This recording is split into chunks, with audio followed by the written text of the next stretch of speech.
Boa noite. A Polícia Federal prende o advogado José Yunes, amigo pessoal e ex-assessor do presidente Michel Temer. O ex-coronel da PM, João Batista Lima, outro amigo de Temer. E o ex-ministro da Agricultura, Wagner Rossi, do MDB, aliado do presidente. A Procuradora-Geral da República, Raquel Dodge, foi quem fez os pedidos. E o ministro do Supremo, Luiz Roberto Barroso, concordou com as prisões. Barroso acolheu o argumento de Dodge de que havia risco concreto da destruição de provas. A operação faz parte do inquérito que apura se um decreto presidencial beneficiou empresas do setor de portos em troca de propina. Entre os presos está o dono da Rodrimar, Antônio Celso Greco. 4 acionistas do Grupo Libra, que atua no setor portuário, também tiveram as prisões decretadas. Celina Borges Torrealba Capri. Rodrigo Borges Torrealba. Ana Carolina Borges Torrealba Afonso. E Gonçalo Borges Torrealba. Ao todo, 13 mandados de prisão foram expedidos nesta quinta-feira. Veja também a investigação sobre os tiros na caravana do ex-presidente Lula. Policiais voltam para a região do trajeto para tentar saber de onde os disparos foram feitos. A Rússia expulsa dezenas de diplomatas americanos. E a vencedora do Nobel da Paz, Malala Yousafzai, volta para o Paquistão pela primeira vez. 6 anos depois de ter sido alvo de um atentado do grupo Talibã. Daqui a meio minuto, no Jornal Nacional. Dar com as prisões temporárias, o ministro Luiz Roberto Barroso aceitou o argumento da Procuradora-Geral da República, Raquel Dodge, de que havia um risco concreto de destruição de provas. A reportagem é de Andréa Sadi. A Polícia Federal queria a condução coercitiva para ouvir todos ao mesmo tempo, mas a Procuradoria-Geral da República preferiu pedir ao Supremo Tribunal Federal a prisão temporária de 13 pessoas. O relator do caso no Supremo, o ministro Luiz Roberto Barroso, concordou com as prisões. No documento, cada alvo vem sucedido de uma explicação dos investigadores. João Batista Lima Filho, amigo de Temer, por suspeita de ser responsável pela captação de recursos irregulares para o presidente Michel Temer. José Yunes, outro amigo de Temer, deve ser ouvido novamente, uma vez que no primeiro depoimento o investigado teria se utilizado de subterfúgios para não responder claramente os questionamentos, em especial os relacionados a transferências de bens para os investigados e pessoas próximas. Wagner Rossi, por suspeita de receber mensalinho de R$100 mil pagos por Joesley Batista a pedido do presidente. Milton Ortolan, que é ligado a Wagner Rossi, e a suspeita que também tenha recebido mensalinho pago por Joesley Batista a pedido do presidente Michel Temer.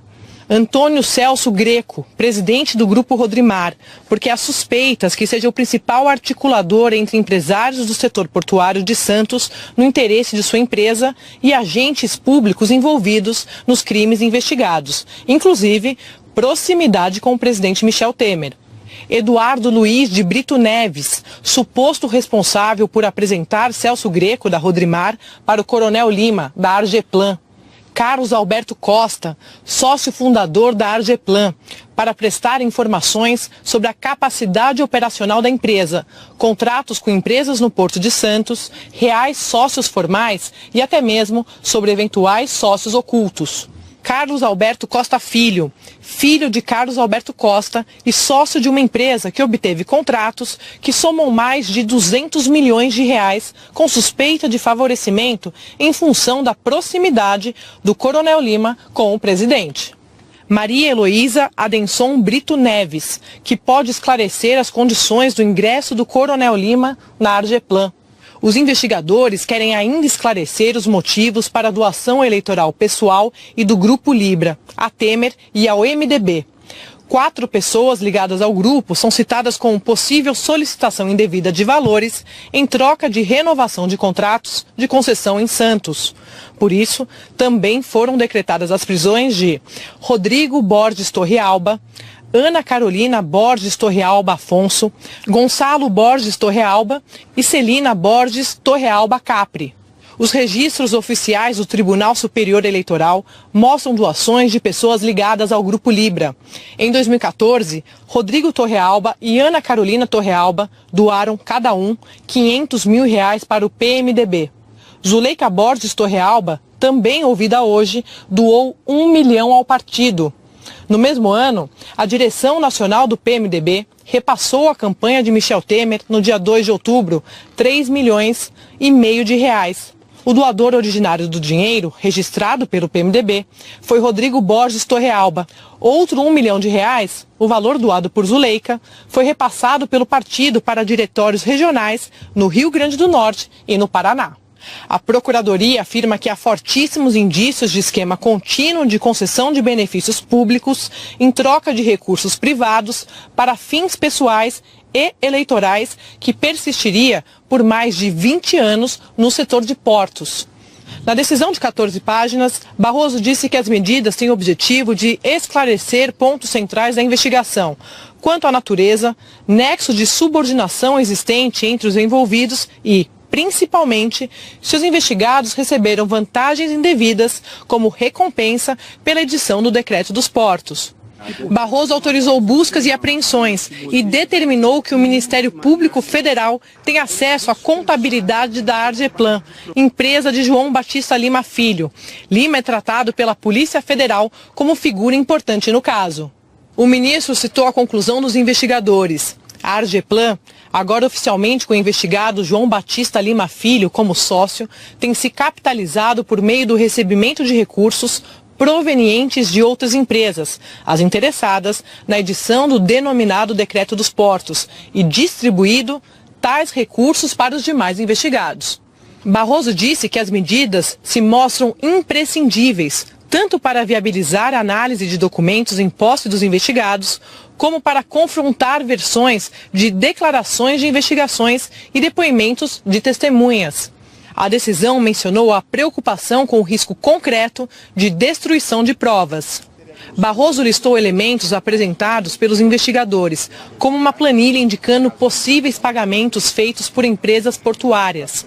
E destacou uma planilha contábil em que aparece como recebedores de recursos das empresas Libra, Rodrimar e Multicargo as siglas MT, MA e L, que permitem supor sejam o presidente Michel Temer, Marcelo Azeredo, presidente da Codesp entre 1995 e 1998, indicado por ele, Temer, e o amigo pessoal de Temer, Coronel João Batista Lima Filho. A reforma na casa da filha de Temer também é investigada. A arquiteta Maria Rita Fratesi, que foi intimada a prestar depoimento, é, de acordo com a decisão, mulher de João Batista Lima Filho e sócia do marido na PDA Projeção e Direção Arquitetônico. Trata-se da empresa que realizou reforma de alto custo em imóvel da senhora Maristela Temer, filha do presidente. Há informações sobre pagamentos de altos valores em espécie. Barroso também mencionou um relatório da PF sobre o crescimento da Argeplan nos últimos 20 anos e a nota técnica do Tribunal de Contas da União, que aponta irregularidades no Decreto dos Portos. O relatório do TCU, a que a TV Globo teve acesso essa semana, afirma que o decreto assinado pelo presidente Temer no ano passado cria um contexto que poderia, no futuro, beneficiar empresas com contratos anteriores a 1993. É o caso da Rodrimar. Isso contraria o principal argumento da defesa do presidente. Temer alega que a Rodrimar, que tem contrato anterior a 1993, não poderia se beneficiar das regras que entraram em vigor em maio do ano passado.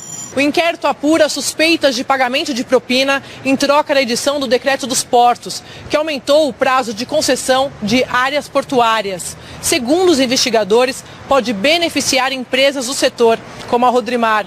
A investigação começou em setembro e de lá para cá, o presidente Temer, ex-assessores e empresários prestaram depoimentos. A investigação foi aberta a partir das revelações da delação de executivos da JF. Eles afirmaram que pagaram propina a Coronel Lima. A suspeita é que o dinheiro seria repassado a Temer. Yunis é suspeito de administrar as propinas supostamente pagas ao presidente e de lavar o dinheiro. Outros delatores também fizeram acusações. O ex-executivo da Odebrecht, Cláudio Melo Filho, foi o primeiro a envolver José Yunis na entrega de dinheiro ao PMDB. Isso veio a público em dezembro de 2016. Ele contou que um funcionário dele, José Carlos Filho, recebeu o endereço do escritório de Yunis como local de entrega de dinheiro. Nos dados de corroboração que a empresa verificou, Um dos endereços que consta tratado por Carvalho com o senhor Eliseu Padilha é o endereço que a empresa botou no Google e nos informou que aquele endereço era o escritório de uma pessoa chamada José Yunes. O doleiro Lúcio Funaro, conhecido por ser um dos operadores do PMDB, também falou sobre Yunes. Explicou que foi ao escritório de José Yunes pegar R$1 milhão que teriam de ser entregues ao ex-ministro Gedel Vieira Lima, em Salvador. Em 2014, o Gedel me ligou e me informou que tinha um dinheiro que ele precisava retirar em São Paulo, oriundo da Odebrecht, e que precisava que esse dinheiro fosse levado para Salvador. E me perguntou se eu podia fazer esse favor para ele. E eu respondi que podia fazer esse favor para ele, que não teria problema nenhum. Após a delação da Odebrecht se tornar conhecida, José Yunes foi exonerado do cargo de assessor especial da Presidência da República e prestou um depoimento voluntário sobre esse episódio. Yunes disse que o ministro-chefe da Casa Civil, Eliseu Padilha, pediu a ele em 2014 para receber apenas um documento em seu escritório, e que foi o que ele fez. Mas Lúcio Funaro disse na delação ter certeza de que José Yunes sabia que se tratava de uma entrega de dinheiro. Mas que ele tinha certeza que era dinheiro, ele sabia que era dinheiro, tanto que ele perguntou se meu carro estava na garagem, porque ele não queria que eu corresse o risco de sair para a caixa para a rua, e até pelo próprio peso da caixa, né? Certo. Para um volume de R$1 milhão. Né? A TV Globo apurou que até o momento dos 13 mandados de prisão, 10 foram cumpridos. José Yunes, o coronel João Batista Lima Filho, Wagner Rossi, Milton Mortolã, Antônio Celso Greco, Celina Borges Torrealba Capri, Carlos Alberto Costa, Carlos Alberto Costa Filho, Eduardo Luiz de Brito Neves e Maria Heloísa Adenson Brito Neves. A Polícia Federal informou que Rodrigo Borges Torrealba, Ana Carolina Borges Torrealba Afonso e Gonçalo Borges Torrealba estão no exterior. O prefeito de São José do Rio Preto, Edinho Araújo, do MDB, também foi alvo da Operação Scala. Ele foi levado para depor hoje de manhã. Edinho ocupou o cargo de ministro dos Portos e, em 2015, no governo Dilma. Foi indicado pelo então vice-presidente Michel Temer e ficou 10 meses no ministério. Em nota, Edinho Araújo negou qualquer favorecimento a empresas quando era ministro. Disse que as renovações de contrato na gestão dele foram aprovadas pelo Tribunal de Contas, pela Advocacia Geral da União e pelo Ministério do Planejamento. Os grupos Libra e Rodrimar, envolvidos nas investigações que levaram à operação de hoje, estão entre os maiores operadores portuários e de logística do Brasil. O Grupo Libra tem sede no Rio e atua nos setores de infraestrutura e comércio exterior. No início do ano, o grupo apresentou um novo plano de investimentos e pediu ao governo federal a prorrogação do contrato no Porto de Santos até 2065. Em troca, prometeu investimentos bilionários. O terminal de contêineres em Santos é um dos principais ativos portuários do grupo, que também atua no Porto do Rio. Além de armazenar, transportar e distribuir cargas, a empresa também opera um aeroporto em Cabo Frio, tem negócios imobiliários e produz azeites. O Rodrimar atua no Porto de Santos há mais de 70 anos e reúne 7 empresas. O grupo se especializou em comércio exterior e exporta principalmente grãos, cargas, fertilizantes e sal. A empresa também mantém terminais no Porto do Recife. Sucessivos e graves dessa natureza têm prejudicado o país e a economia, trazendo prejuízos sociais com impacto direto na vida das pessoas, particularmente os mais pobres. Em Brasília, por causa da véspera do feriado, o Congresso estava vazio. Mas, em suas cidades, parlamentares de oposição fizeram duras críticas ao presidente. O líder da rede defendeu uma terceira denúncia contra Temer. Eu acho que torna inevitável uma terceira denúncia contra o presidente da República à Câmara dos Deputados. E desta feita eu espero que a Câmara perceba e corrija o erro de não ter acatado as 2 denúncias anteriores. O presidente já foi denunciado 2 vezes pela Procuradoria-Geral da República, mas a Câmara barrou as 2 denúncias.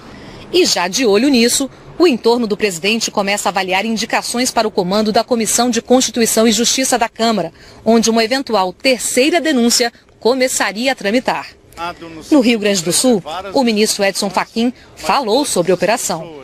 Tem se compreendido que ninguém está imune à investigação, com o devido cuidado no sentido de preservar as instituições, mas todas as pessoas, independentemente do cargo que ocupam, são suscetíveis de investigações nos termos e nos limites da Constituição. E isto, obviamente, como se dirige a todas as pessoas, não há quem esteja excluído, por mais elevado que seja seu posto, desse tipo de procedimento.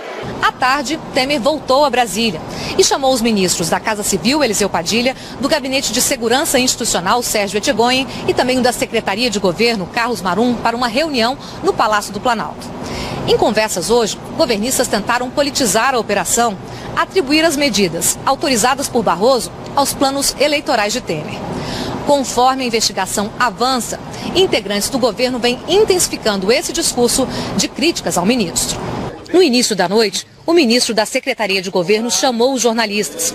Como de costume, foi o porta-voz escolhido por Temer para reagir em nome do governo. Marum falou em complô contra Temer por causa da candidatura à reeleição. Nós entendemos que a decisão do presidente de colocar a possibilidade de que venha a disputar a reeleição, colocar como concreta essa possibilidade, faz com que novamente se dirijam contra nós os canhões da conspiração. A defesa de Wagner Rossi afirmou que desde que ele se aposentou há 7 anos, não atuou mais profissionalmente e nem teve relacionamentos políticos. Que Rossi nunca foi chamado a depor nesse caso e que ele pode ser facilmente encontrado. A defesa disse que, por isso, considera abusivas as medidas tomadas e que Rossi vai provar a inocência dele. A defesa de José Yunes disse que é inaceitável a prisão de um advogado que sempre que intimado ou mesmo espontaneamente compareceu a todos os atos para colaborar, que a prisão é ilegal e uma violência contra o cliente e contra a cidadania. A defesa de Yunes solicitou ao ministro do Supremo, Luiz Roberto Barroso, a revogação da prisão temporária, alegando que o cliente já prestou 3 depoimentos este ano. A assessoria da Rodrimar, de Antônio Celso Greco, declarou que os advogados não tiveram acesso aos autos porque hoje é feriado no judiciário, que a empresa nunca pagou propina a nenhum agente público, nem autorizou que alguém fizesse isso em seu nome. Sobre o decreto dos portos, a Rodrimar afirmou que seus dirigentes atuaram sim como representantes e parceiros das entidades setoriais para ajudar a construir o texto do decreto, como fizeram todas as empresas que atuam nos portos, e que o decreto não beneficiou nenhuma empresa. A assessoria do Grupo Libra declarou que está prestando todos os esclarecimentos à Justiça e que uma das acionistas do grupo já depôs a Polícia Federal e que dará mais informações depois de ter acesso integral aos documentos da investigação. A defesa de Milton Ortolan declarou que a prisão dele é absolutamente desnecessária e desprovida de suporte fático e que Ortolan deixou o cargo que ocupava na Companhia Docas do Estado de São Paulo em 2008, quase 10 anos antes da edição do Decreto dos Portos. A defesa de Carlos Alberto Costa, sócio fundador da Argeplan, e de Carlos Alberto Costa Filho, declarou que os dois não têm qualquer envolvimento com os fatos que são objeto da investigação e não cometeram qualquer irregularidade. E que a prisão é desnecessária porque os clientes sempre estiveram à disposição das autoridades. A direção do MDB Nacional afirmou que não vai se posicionar e reforçou a manifestação dos advogados dos acusados. A defesa do Coronel Lima disse que ele é inocente e que não tem nenhuma participação nos fatos citados no inquérito, que é do interesse dele esclarecer tudo, que só não prestou depoimento antes por problemas de saúde e que em fevereiro solicitou que o depoimento dele fosse feito por escrito, o que foi negado. Nós não conseguimos contato com Eduardo Luiz de Brito Neves, Maria Heloísa Adenson Brito Neves, Celina Borges Torrealba Capri, Rodrigo Borges Torrealba, Ana Carolina Torrealba Afonso, Zuleika Borges Torrealba e Gonçalo Borges Torrealba. O Coronel Lima, que chegou a ser levado para o hospital pela Polícia Federal, ao ser preso hoje cedo, já teve alta, como o Jornal Nacional acaba de confirmar. E quem tem as informações ao vivo, direto lá de São Paulo, é a repórter Patrícia Falcós. Boa noite, Patrícia. Então, o Coronel Lima agora já foi para a Polícia Federal? Oi, Alexandre, boa noite a todos. O Coronel Lima já está na Superintendência da Polícia Federal aqui em São Paulo. Ele recebeu alta do Hospital Albert Einstein no início da noite. De lá ele seguiu para o Instituto Médico Legal, onde fez o exame de corpo de delito e foi então para a PF. Como a gente viu aí na abertura do Jornal Nacional, o Coronel Lima passou mal quando os policiais federais foram cumprir o mandado de prisão temporária no apartamento em que ele mora aqui na Zona Sul de São Paulo. E então, agora ele deve continuar preso na Polícia Federal. Só se houver necessidade médica e uma avaliação da PF é que ele pode voltar para o hospital, mas por enquanto ele vai cumprir sim a prisão temporária na Polícia Federal aqui em São Paulo. Alexandre, Ana Luísa. A Rodrimar é acusada de descumprir medidas internacionais de segurança para operar no Porto de Santos. Mais de 1 ano e meio depois de ser reprovada na fiscalização, continua sem punição. O delegado da Polícia Federal responsável pelo processo foi afastado logo depois de pedir a cassação do certificado da empresa. A reportagem é de Paulo Renato Soares e Arthur Guimarães. A Rodrimar opera 2 áreas no Porto de Santos. Oferece serviços de importação e exportação em 2 terminais, Macuco e Saboó. E como todas as empresas do setor, precisa cumprir exigências rigorosas na área de segurança. Principalmente, provar que tem o controle absoluto da entrada e saída de pessoas, cargas e veículos. As regras fazem parte de um código internacional que trata da navegação entre os portos do mundo todo, o ISPS. O acordo é regulado pela Organização Marítima Internacional, uma agência da ONU, a Organização das Nações Unidas. No Brasil, a fiscalização das normas nos estados é feita pela Sesportos, Comissão Estadual de Segurança Pública nos Portos. Em São Paulo, a comissão era chefiada pelo delegado da Polícia Federal, Júlio Baida, o então chefe da PF em Santos. No dia 12 de agosto de 2016, uma vistoria da Sesportos encontrou falhas nos sistemas de segurança apresentados pela Rodrimar. A comissão deu 90 dias para a empresa resolver os problemas. Mas a Rodrimar acabou tendo muito mais prazo do que isso. E nem assim apresentou soluções satisfatórias. Em 27 de abril de 2017, 7 meses depois da primeira vistoria, teve mais uma fiscalização da Sesportos. De novo, a comissão encontrou problemas. Como a empresa não apresentou justificativas nem um plano de ação, no dia 26 de outubro, a Sesportos decidiu pedir a cassação do Certificado de Segurança Internacional, a chamada Declaração de Cumprimento. E a ANTAC, a Agência Nacional de Transportes Aquaviários, também abriu um processo para multar a empresa. No dia 5 de dezembro, o pedido de cassação foi enviado para a Comissão Nacional de Segurança Pública dos Portos, a Comportos, que fica em Brasília. Sem o certificado de segurança, a Rodrimar sairia da lista de terminais indicados pela ONU para receber navios estrangeiros, o que faria a empresa perder muitos negócios. No dia 23 de dezembro, o delegado da Polícia Federal, Júlio Baida, que era o coordenador da Comissão de Segurança e assinou o pedido de cassação, foi afastado do cargo pelo então diretor-geral da PF, Fernando Segovia. O Ministério Público Federal em São Paulo investiga as razões do afastamento do delegado. O Jornal Nacional apurou que os procuradores querem saber se o rigor na fiscalização contra a Rodrimar está entre os motivos. Hoje nós perguntamos a Comportos se houve uma decisão e se houve porque ainda não foi anunciada. Quase 4 meses depois do pedido de cassação, a Polícia Federal, que coordena a Comportos, diz que não pode dar uma resposta. Desde o pedido de cassação, a Comportos fez 2 reuniões. A primeira em fevereiro, mas a Polícia Federal disse que o assunto não entrou em pauta, porque não houve tempo hábil para as análises técnicas. A segunda, a PF diz que foi ontem, mas não esclareceu se discutiu o assunto. Informou apenas que as deliberações vão ser publicadas no Diário Oficial. Por enquanto, a Rodrimar continua operando normalmente, mesmo com as falhas na segurança apontadas pela primeira fiscalização, feita em agosto de 2016. A Agência Nacional de Transportes Aquaviários afirmou em nota que concordou com a cassação do certificado de segurança internacional da Rodrimar e que a decisão sobre a multa está prevista para o mês que vem.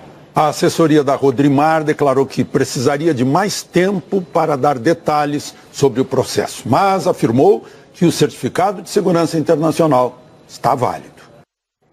A Polícia do Paraná voltou nesta quinta-feira à região onde 2 ônibus da caravana do ex-presidente Lula foram atingidos por tiros. Nesta quinta-feira, a Polícia Rodoviária Federal informou ao Jornal Nacional que, quando a caravana partiu de Quedas do Iguaçu, não havia marcas de tiros nos ônibus. Policiais civis do Paraná que investigam o caso já começaram a reunir fotografias e vídeos dos ônibus da caravana do ex-presidente Lula, feitos antes da partida em direção a Laranjeiras do Sul, na região central do Paraná. A equipe de investigação vai analisar imagens cedidas por moradores para confirmar se os ônibus já estavam ou não com as marcas encontradas na lataria. Os agentes também estão em busca de imagens de câmeras de segurança. A polícia espera a conclusão da perícia para saber exatamente quantos disparos atingiram os ônibus, de que distância partiram e o calibre. O laudo deve sair na semana que vem. Até agora, nenhum suspeito foi identificado. Testemunhas que estavam no comboio disseram que viram as marcas de tiros ao parar na estrada pouco antes da chegada a Laranjeiras do Sul. A gente parou e constatou que tinham miguelitos, ferros contorcidos em X no pneu da frente e de trás, que os pneus haviam sido furados, né? Neste momento, a gente, em cima do pneu, na lateral, a gente constatou que tinha um furo, não teve dúvida que se tratava de tiro a bala. A parada não foi registrada no relatório da Polícia Rodoviária Federal a que o Jornal Nacional teve acesso ontem. No documento, a PRF informou que desde o início das atividades na praça em Quedas do Iguaçu, no ato com o ex-presidente e no deslocamento até Laranjeiras do Sul, nada de anormal foi visualizado pelos agentes da PRF. Hoje, ao Jornal Nacional, a Polícia Rodoviária Federal no Paraná, além de dizer que os ônibus não tinham marcas de tiro ao partirem de Quedas do Iguaçu, declarou também que os agentes que acompanhavam o comboio notaram sim que houve uma parada da comitiva a cerca de 2 quilômetros da entrada da Universidade Federal da Fronteira Sul, em Laranjeiras do Sul, como relataram as testemunhas. A PRF declarou também que os policiais permaneceram a cerca de 200 metros de distância dos ônibus porque avaliaram que a parada não foi causada por um motivo relevante e que, por isso, nada sobre este momento específico do trajeto foi descrito no relatório. Ontem à noite, um ato em Curitiba marcou o fim da caravana. O evento se transformou numa manifestação de repúdio aos tiros.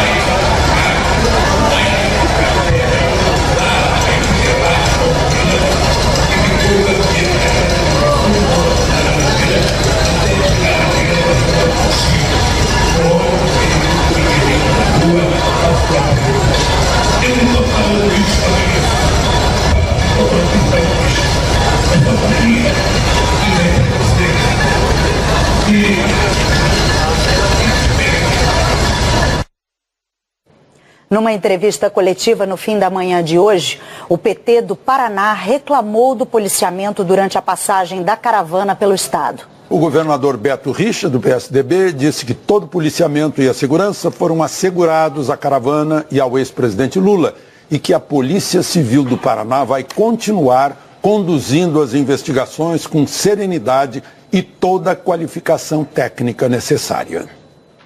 É hora da previsão do tempo. A Maria Júlia Coutinho tem informações de chuva forte, não é isso, Maju? Em alguns pontos do Brasil. Boa noite para você. Oi, Ana, boa noite para você, para o Alexandre e para todos. Tenho sim e destaco aqui 2 exemplos de chuva. A chuva contínua e grudenta, como a que se instalou lá em João Pessoa, onde em 24 horas choveu 100 milímetros. E tem a chuva que chegando em forma de toró e com muito volume. Essa chuvarada fez ruas de Osasco, aqui na Grande São Paulo, virarem rios. A população enfrentou uma tarde de caos em apenas 1 hora choveu 58 milímetros. Vamos relembrar aqui o que são os tais milímetros. 1 milímetro corresponde a 1 litro de água por 1 metro quadrado. Se em 1 hora choveu 58 milímetros em Osasco, isso significa que caiu o equivalente a 58 litros de água por metro quadrado. É muita água para pouco tempo. As nuvens carregadas ainda estão rondando aqui boa parte do país, de norte a sul, como a gente vê aqui nas imagens de satélite, e podem encontrar caminhos molhados nas próximas horas quem for pegar as seguintes rodovias: Anchieta Imigrantes, também a Regis Bittencourt, e quem estiver a caminho do litoral catarinense e paranaense vai encontrar também caminhos aí molhados, Ana. Importante o motorista estar muito atento, Maju. Como é que fica o tempo amanhã, hein? Vamos agora para sexta-feira da paixão. Tem fluxo de calor e umidade atuando aqui em boa parte do país, por isso a chuva ainda aparece. Pode chover com mais vigor em áreas aqui do norte, da região norte e nordeste. Dá-lhe água para Manaus, Belém, São Luís, Recife e João Pessoa também deve ter uma sexta molhada. Devem ter, né? E no sul, o destaque vai aqui para Florianópolis com o dia inteiro de chuva. Grande parte do país está na trilha dos temporais de outono, que são semelhantes aos de verão, pancadas isoladas que jamais devem ser aí minimizadas. Elas podem atingir Cuiabá, Campo Grande e São Paulo, onde faz 29 graus. Já Brasília, Goiânia e Rio estão no time das capitais ensolaradas, 27 de máxima lá na capital federal, 32 em Goiânia, 33 no Rio de Janeiro. Amanhã tem encenação da Paixão de Cristo em vários lugares. Lá em Ouro Preto vai ter tempo firme. Já em Brejo da Madre de Deus, em Pernambuco, onde fica Nova Jerusalém, em Sorocaba e em Porto Alegre, lá no Morro da Cruz, pode chover sim na hora da encenação, Ana.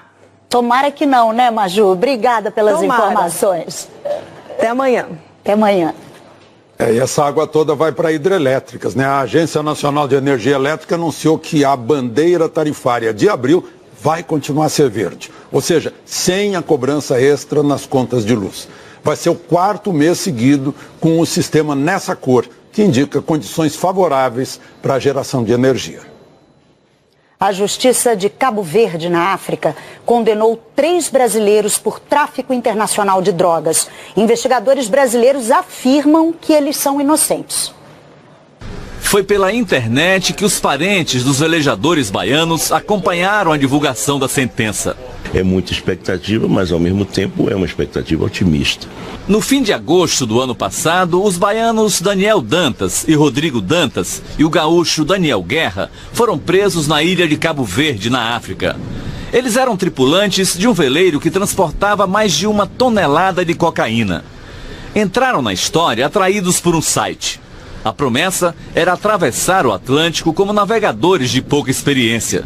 Segundo investigações da Polícia Federal Brasileira, eles embarcaram no veleiro em Salvador sem saber que a droga já estava escondida no porão. Em Natal, o último porto no Brasil por onde o veleiro passou, nem uma inspeção da própria Polícia Federal conseguiu descobrir a cocaína. O relatório dessa investigação, que inocenta os brasileiros, foi encaminhado para a Procuradoria Federal de Cabo Verde, mas não convenceu o juiz do caso. A sentença foi anunciada hoje de manhã. Os velejadores foram condenados a 10 anos de prisão. Do salão do júri, foram levados de volta para a cadeia da cidade de Mindelo. Os pais, que estão lá em Cabo Verde, acompanharam a leitura da sentença. Eles dizem que o juiz não levou em consideração as investigações feitas pela Polícia Federal Brasileira. Para os parentes no Brasil, a sentença foi desoladora.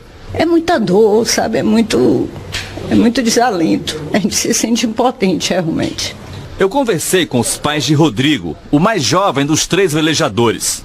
Eles dizem que as testemunhas de defesa não foram ouvidas. Em pleno julgamento, foi requerido por nosso advogado a certidão da negativa da audição. Na segunda-feira, nós vamos entrar com recurso solicitando a nulidade do processo. Os pais de Rodrigo já tinham comprado até passagens de volta, para eles e o filho, mas foram obrigados a mudar de planos. Nós vamos estar aqui presente nessa cidade enquanto nosso filho estiver aqui. Nós só voltamos para o Brasil com o Rodrigo.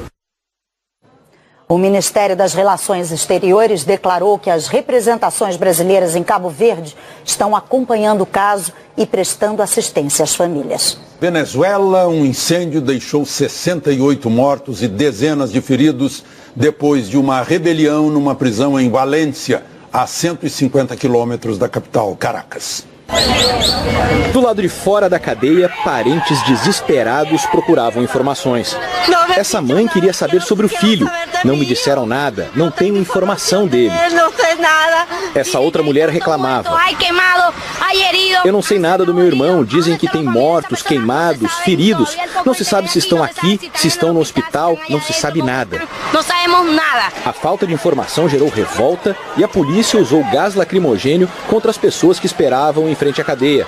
Ao todo, 68 pessoas morreram no incêndio, entre elas 2 mulheres que visitavam detentos.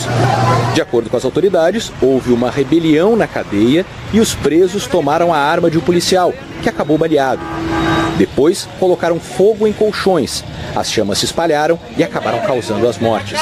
Mas essa mulher duvidava dessa versão. Ela disse, eles estavam fechados em uma cela e eles não são loucos para colocarem fogo neles mesmos. E eles mesmos não são loucos para queimar-se. O Alto Comissariado da ONU para Direitos Humanos se disse preocupado com a situação das prisões na Venezuela e pediu que as autoridades façam uma investigação rápida sobre o que causou as mortes. A vencedora do Nobel da Paz, Malala Yousafzai, retornou ao Paquistão pela primeira vez desde que foi baleada pelo grupo Talibã há quase 6 anos. A menina prodígio voltou para casa.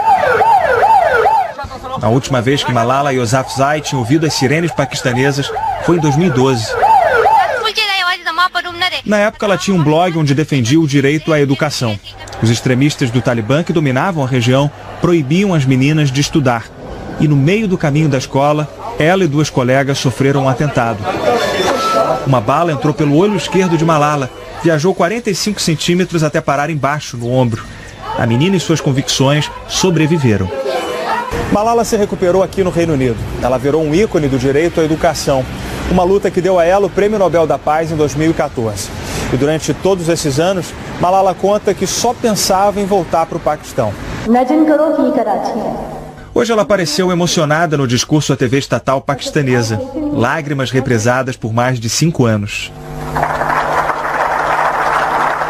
Malala, que sonha em ser primeira-ministra, foi recebida pelo seu, quem sabe, antecessor. Shahid Abbasi afirma que ela ainda vai ser respeitada no país como é no mundo. A ativista não deve ir até a cidade natal por questões de segurança, mas prometeu que seus pés vão voltar a pisar naquela terra. Difícil duvidar da menina que desafiou aqueles mesmos talibãs. As Coreias do Norte e do Sul marcaram para o dia 27 de abril a primeira reunião de cúpula em mais de 10 anos. A pauta do encontro, a desnuclearização da Península Coreana e a tentativa de melhorar a relação entre os 2 países. Esse encontro vai ser num vilarejo na fronteira entre as 2 Coreias. O governo da Rússia determinou hoje a expulsão de 60 diplomatas dos Estados Unidos. A Rússia respondeu na mesma moeda. Anunciou que o consulado americano em São Petersburgo será fechado, assim como os Estados Unidos fizeram com a representação russa em Seattle.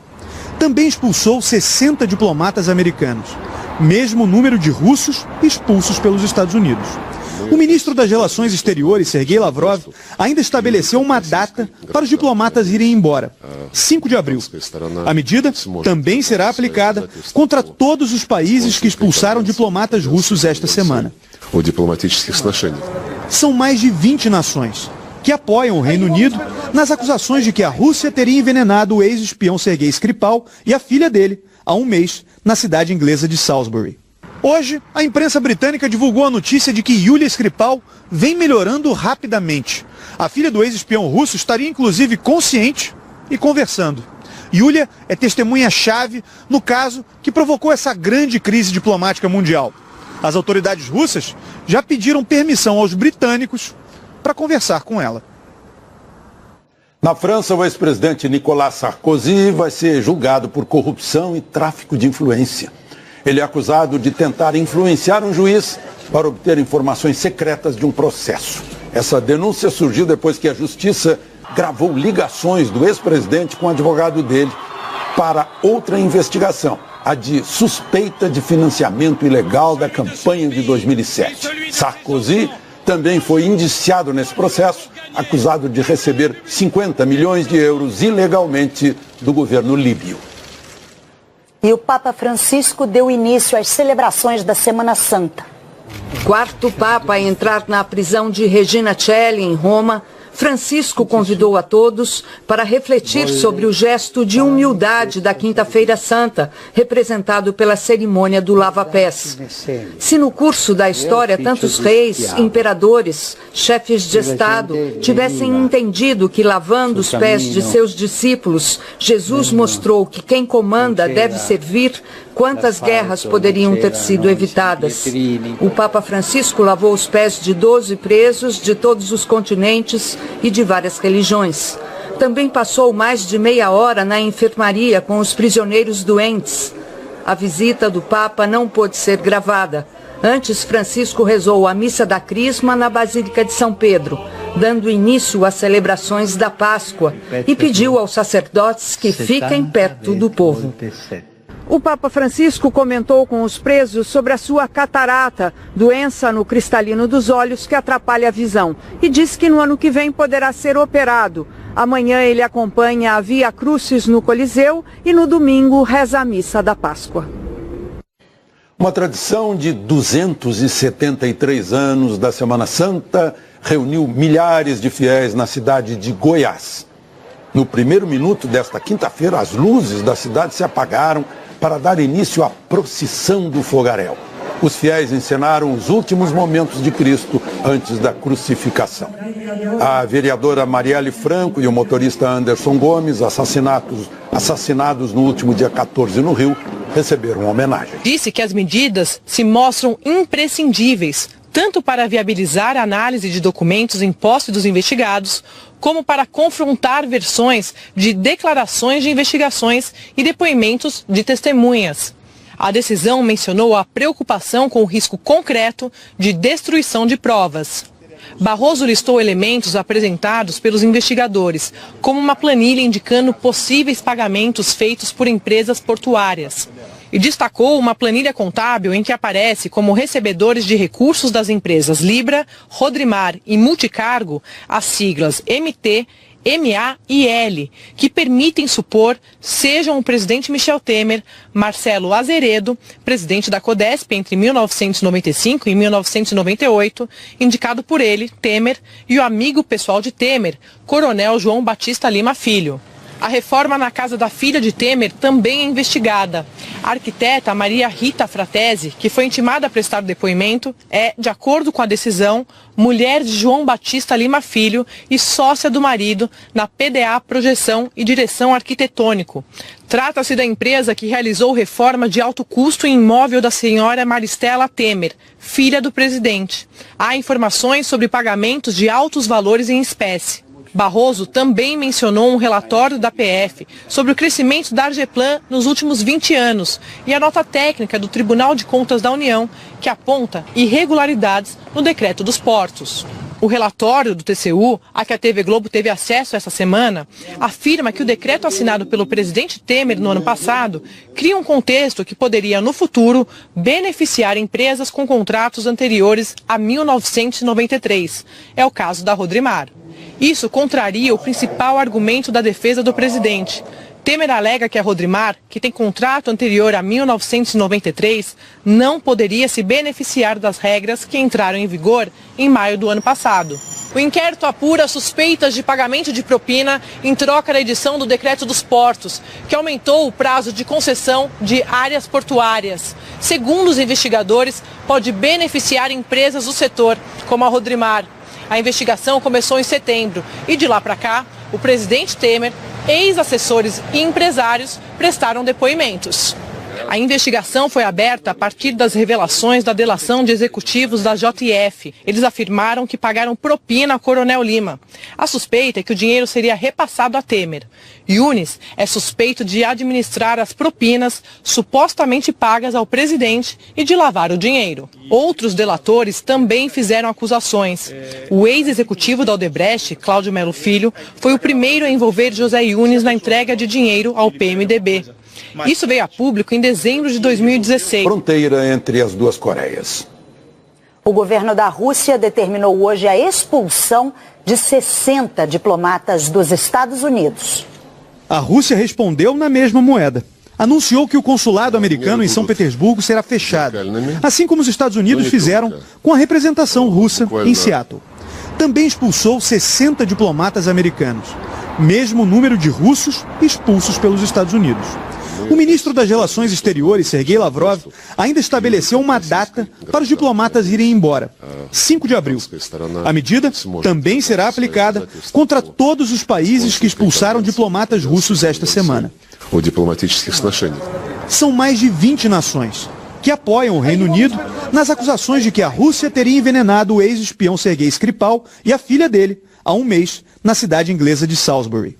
Hoje, a imprensa britânica divulgou a notícia de que Yulia Skripal vem melhorando rapidamente. A filha do ex-espião russo estaria inclusive consciente e conversando. Yulia é testemunha-chave no caso que provocou essa grande crise diplomática mundial. As autoridades russas já pediram permissão aos britânicos para conversar com ela. Na França, o ex-presidente Nicolas Sarkozy vai ser julgado por corrupção e tráfico de influência. Ele é acusado de tentar influenciar um juiz para obter informações secretas de um processo. Essa denúncia surgiu depois que a justiça gravou ligações do ex-presidente com o advogado dele para outra investigação, a de suspeita de financiamento ilegal da campanha de 2007. Sarkozy também foi indiciado nesse processo, acusado de receber 50 milhões de euros ilegalmente do governo líbio. E o Papa Francisco deu início às celebrações da Semana Santa. Quarto Papa a entrar na prisão de Regina Coeli, em Roma, Francisco convidou a todos para refletir sobre o gesto de humildade da Quinta-feira Santa, representado pela cerimônia do lava-pés. Se no curso da história tantos reis, imperadores, chefes de Estado tivessem entendido que lavando os pés de seus discípulos, Jesus mostrou que quem comanda deve servir, quantas guerras poderiam ter sido evitadas? O Papa Francisco lavou os pés de 12 presos de todos os continentes e de várias religiões. Também passou mais de meia hora na enfermaria com os prisioneiros doentes. A visita do Papa não pôde ser gravada. Antes, Francisco rezou a missa da Crisma na Basílica de São Pedro, dando início às celebrações da Páscoa, e pediu aos sacerdotes que fiquem perto do povo. O Papa Francisco comentou com os presos sobre a sua catarata, doença no cristalino dos olhos que atrapalha a visão, e disse que no ano que vem... Os dados de corroboração que a empresa verificou, um dos endereços que consta tratado por Carvalho com o senhor Eliseu Padilha é o endereço que a empresa botou no Google e nos informou que aquele endereço era o escritório de uma pessoa chamada José Yunis. O doleiro Lúcio Funaro, conhecido por ser um dos operadores do PMDB, também falou sobre Yunis. Explicou que foi ao escritório de José Yunis pegar R$1 milhão que teriam de ser entregues ao ex-ministro Gedel Vieira Lima, em Salvador. Em 2014, o Gedel me ligou e me informou que tinha um dinheiro que ele precisava retirar em São Paulo, oriundo da Odebrecht, e que precisava que esse dinheiro fosse levado para Salvador. E me perguntou se eu podia fazer esse favor para ele. E eu respondi que podia fazer esse favor para ele, que não teria problema nenhum. Após a delação da Odebrecht se tornar conhecida, José Yunis foi exonerado do cargo de assessor especial da Presidência da República e prestou um depoimento voluntário sobre esse episódio. Yunis disse que o ministro-chefe da Casa Civil, Eliseu Padilha, pediu a ele em 2014 para receber apenas um documento em seu escritório, e que foi o que ele fez. Mas Lúcio Funaro disse na delação ter certeza de que José Yunis sabia que se tratava de uma entrega de dinheiro.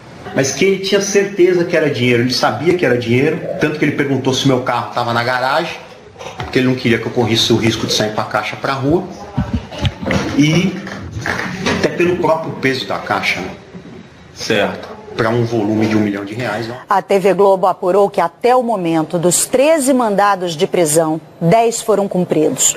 José Yunes, o coronel João Batista Lima Filho, Wagner Rossi, Milton Hortolã, Antônio Celso Greco, Celina Borges Torrealba Capri, Carlos Alberto Costa, Carlos Alberto Costa Filho, Eduardo Luiz de Brito Neves e Maria Heloísa Ademson Brito Neves. A Polícia Federal informou que Rodrigo Borges Torrealba, Ana Carolina Borges Torrealba Afonso e Gonçalo Borges Torrealba estão no exterior. O prefeito de São José do Rio Preto, Edinho Araújo, do MDB, também foi alvo da Operação Scala. Ele foi levado para depor hoje de manhã. Edinho ocupou o cargo de ministro dos Portos e, em 2015, no governo Dilma, foi indicado pelo então vice-presidente Michel Temer e ficou 10 meses no ministério. Em nota, Edinho Araújo negou qualquer favorecimento a empresas quando era ministro. Disse que as renovações de contrato na gestão dele foram aprovadas pelo Tribunal de Contas, pela Advocacia Geral da União e pelo Ministério do Planejamento. Os grupos Libra e... Quase 10 anos antes da edição do Decreto dos Portos. A defesa de Carlos Alberto Costa, sócio fundador da Argeplan, e de Carlos Alberto Costa Filho, declarou que os dois não têm qualquer envolvimento com os fatos que são objeto da investigação e não cometeram qualquer irregularidade. E que a prisão é desnecessária porque os clientes sempre estiveram à disposição das autoridades. A direção do MDB nacional afirmou que não vai se posicionar e reforçou a manifestação dos advogados dos acusados. A defesa do coronel Lima disse que ele é inocente e que não tem nenhuma participação nos fatos citados no inquérito, que é do interesse dele esclarecer tudo, que só não prestou depoimento antes por problemas de saúde e que em fevereiro solicitou que o depoimento dele fosse feito por escrito, o que foi negado. Nós não conseguimos contato com Eduardo Luiz de Brito Neves, Maria Heloísa Ademson Brito Neves, Celina Borges Torrealba Capri, Rodrigo Borges Torrealba, Ana Carolina Torrealba Afonso, Zuleika Borges Torrealba e Gonçalo Borges Torrealba. O coronel Lima chegou a ser levado para o hospital pela Polícia Federal. Ao ser preso hoje cedo, já teve alta, como o Jornal Nacional acaba de confirmar. E quem tem as informações ao vivo, direto lá de São Paulo, é a repórter Patrícia Falcosi. Boa noite, Patrícia. Então, o coronel Lima agora já foi para a Polícia Federal? Oi, Alexandre, boa noite a todos. O coronel Lima já está na Superintendência da Polícia Federal aqui em São Paulo. Ele recebeu alta do Hospital Albert Einstein no início da noite. De lá ele seguiu para o Instituto Médico Legal, onde fez o exame de corpo de delito e foi então para a PF. Como a gente viu aí na abertura do Jornal Nacional, o coronel Lima passou mal quando os policiais federais foram cumprir o mandado de prisão temporária no apartamento em que ele mora aqui na Zona Sul de São Paulo. E então, agora ele deve continuar preso na Polícia Federal, só se houver necessidade médica e uma avaliação da PF é que ele pode voltar para o hospital, mas por enquanto ele vai cumprir sim a prisão temporária na Polícia Federal aqui em São Paulo. Alexandre, Ana Luísa. A Rodrimar é acusada de descumprir medidas internacionais de segurança para operar no Porto de Santos. Mais de 1 ano e meio depois de ser reprovada na fiscalização, continua sem punição. O delegado da Polícia Federal responsável pelo processo foi afastado logo depois de pedir a cassação do certificado da empresa. A reportagem é de Paulo Renato Soares e Arthur Guimarães. A Rodrimar opera 2 áreas no Porto de Santos. Oferece serviços de importação e exportação em 2 terminais, Macuco e Saboó. E como todas as empresas do setor, precisa cumprir exigências rigorosas na área de segurança. Principal no Rio e atua nos setores de infraestrutura e comércio exterior. No início do ano, o grupo apresentou um novo plano de investimentos e pediu ao governo federal a prorrogação do contrato no Porto de Santos até 2065. Em troca, prometeu investimentos bilionários. O terminal de contêineres em Santos é um dos principais ativos portuários do grupo, que também atua no Porto do Rio. Além de armazenar, transportar e distribuir cargas, a empresa também opera um aeroporto em Cabo Frio, tem negócios imobiliários e produz azeites. O Rodrimar atua no Porto de Santos há mais de 70 anos e reúne 7 empresas. O grupo se especializou em comércio exterior e exporta principalmente grãos, cargas, fertilizantes e sal.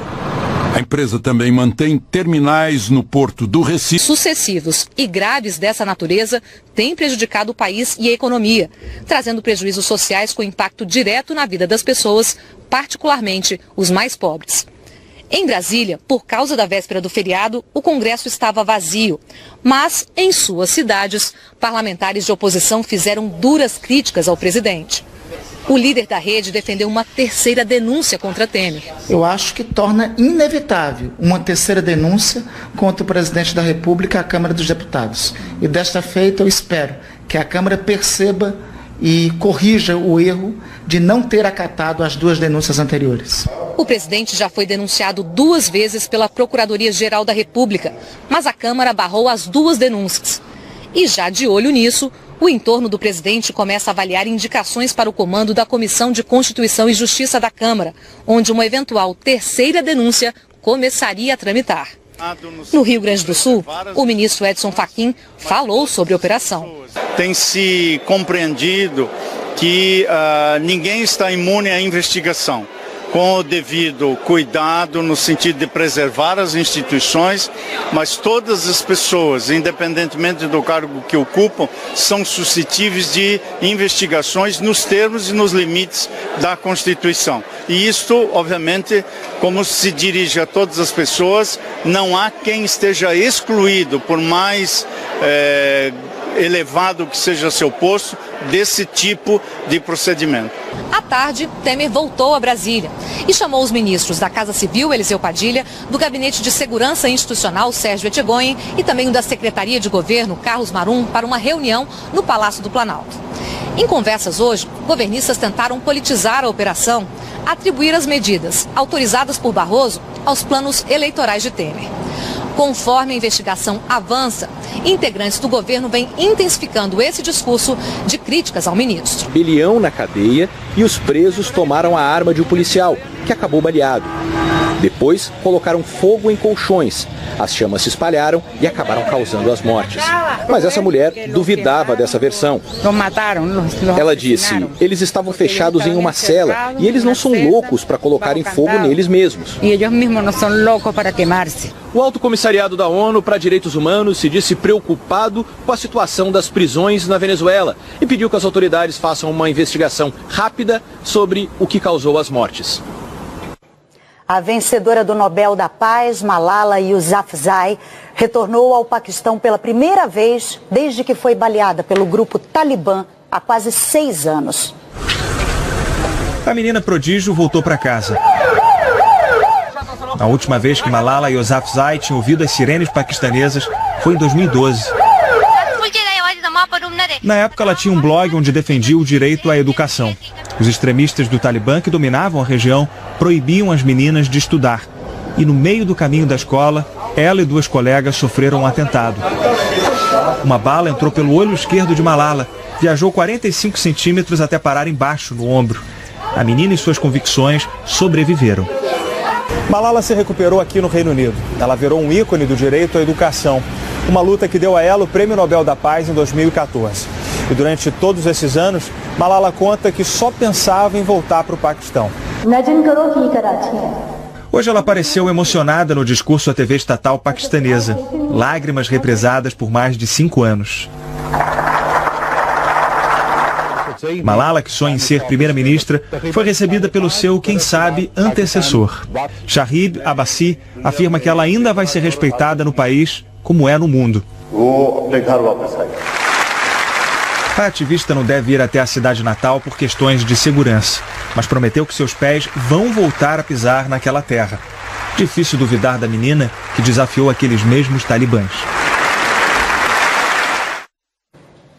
As Coreias do Norte e do Sul marcaram para o dia 27 de abril a primeira reunião de cúpula em mais de 10 anos. A pauta do encontro, a desnuclearização da Península Coreana e a tentativa de melhorar a relação entre os dois países. Esse encontro vai ser num vilarejo na fronteira entre as duas Coreias. O governo da Rússia determinou hoje a expulsão de 60 diplomatas dos Estados Unidos. A Rússia respondeu na mesma moeda. Anunciou que o consulado americano em São Petersburgo será fechado, assim como os Estados Unidos fizeram com a representação russa em Seattle. Também expulsou 60 diplomatas americanos, mesmo número de russos expulsos pelos Estados Unidos. O ministro das Relações Exteriores, Sergei Lavrov, declarou que os advogados não tiveram acesso aos autos porque hoje é feriado no judiciário, que a empresa nunca pagou propina a nenhum agente público, nem autorizou que alguém fizesse isso em seu nome. Sobre o decreto dos portos, a Rodrimar afirmou que seus dirigentes atuaram sim como representantes e parceiros das entidades setoriais para ajudar a construir o texto do decreto, como fizeram todas as empresas que atuam nos portos, e que o decreto não beneficiou nenhuma empresa.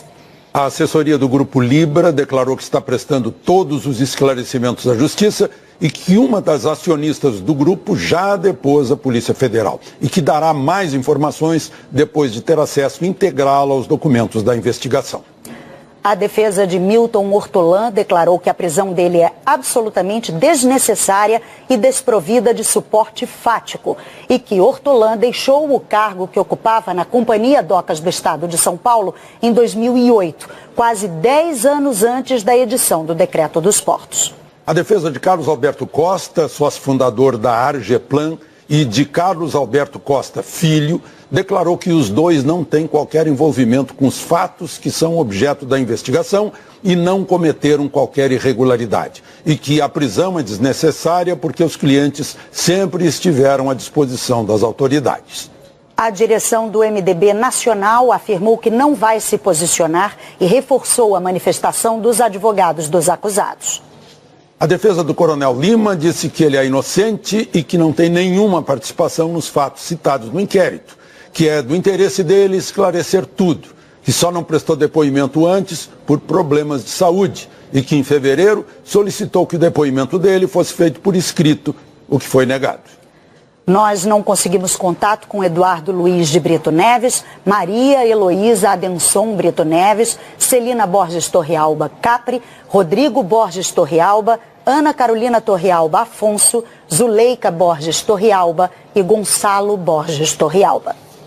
O Coronel Lima, que chegou a ser levado para o hospital pela Polícia Federal, ao ser preso hoje cedo, já teve alta, como o Jornal Nacional acaba de confirmar.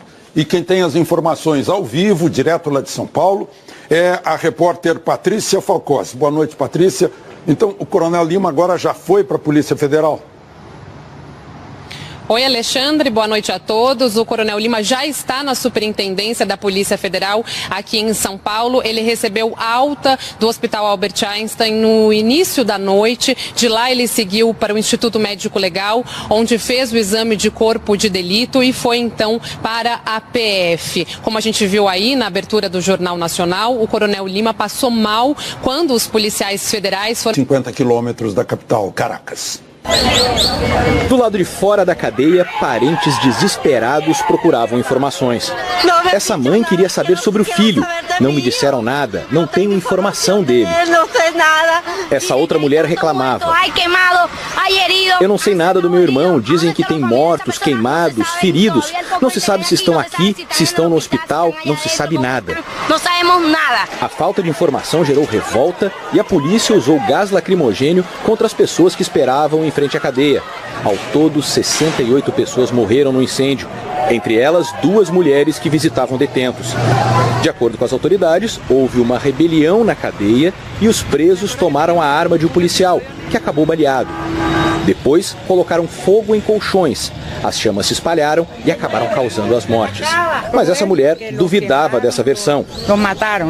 Ela disse, eles estavam fechados em uma cela e eles não são loucos para colocarem fogo neles mesmos. E eles mesmos não são loucos para queimar-se. O Alto Comissariado da ONU para Direitos Humanos se disse preocupado com a situação das prisões na Venezuela e pediu que as autoridades façam uma investigação rápida sobre o que causou as mortes.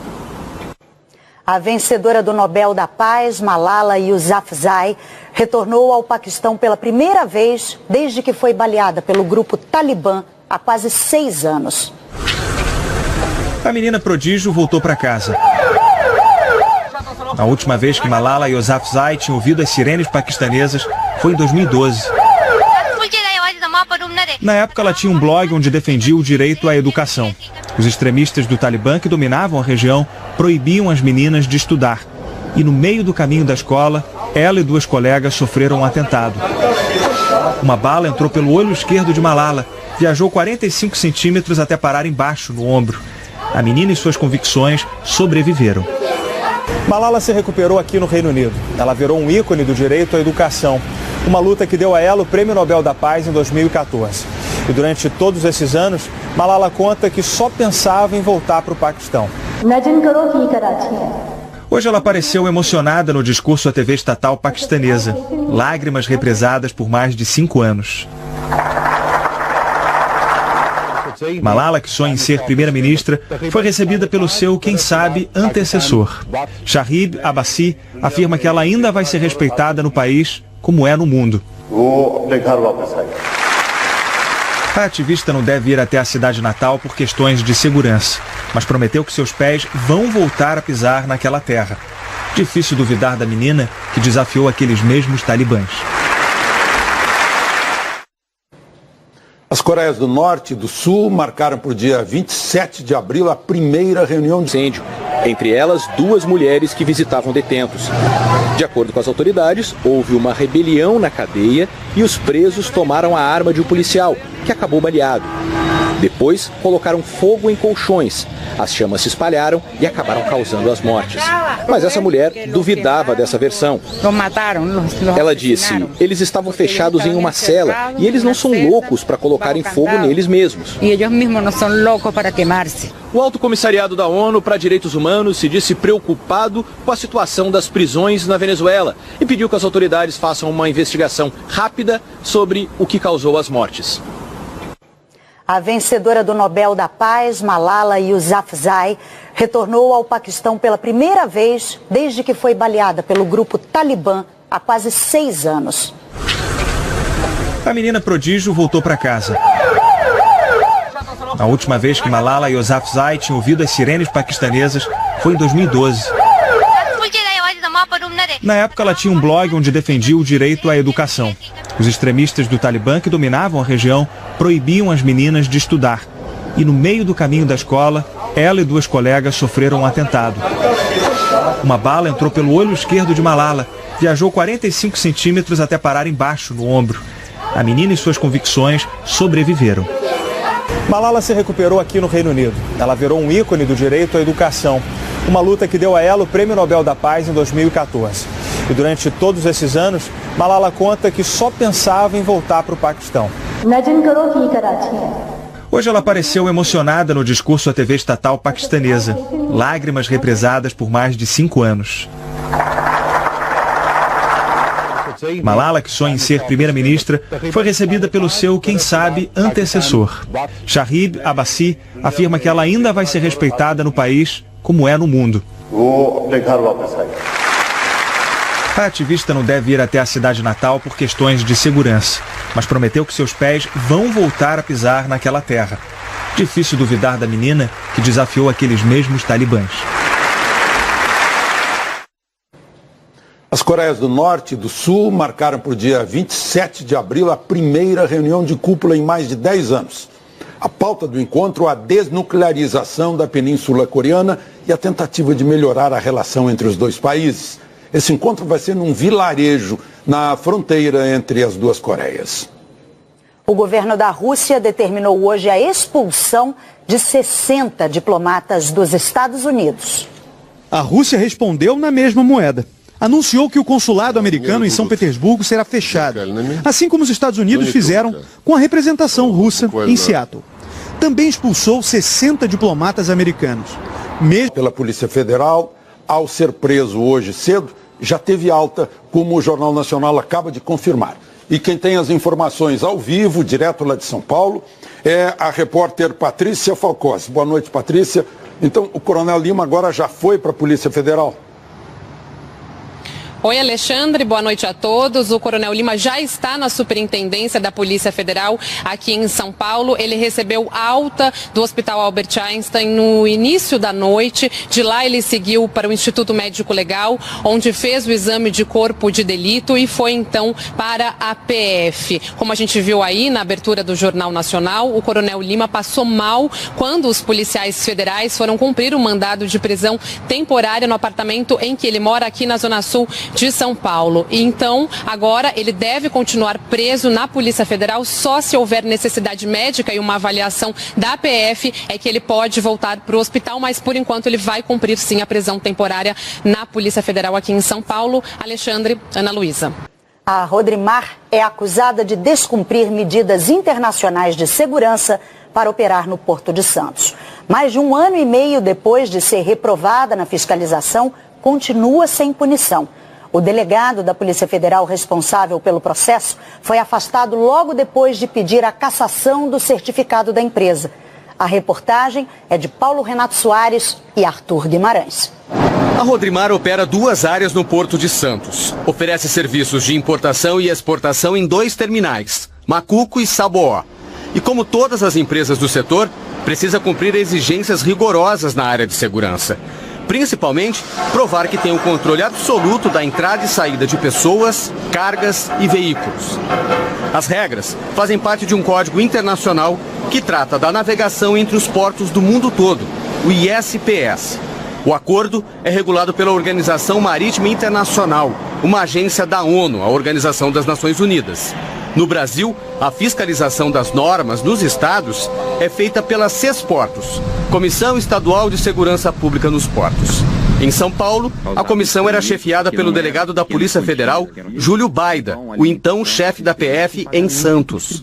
No dia 12 de agosto de 2016, uma vistoria da Sesportos encontrou falhas nos sistemas de segurança apresentados pela Rodrimar. A comissão deu 90 dias para a empresa resolver os problemas.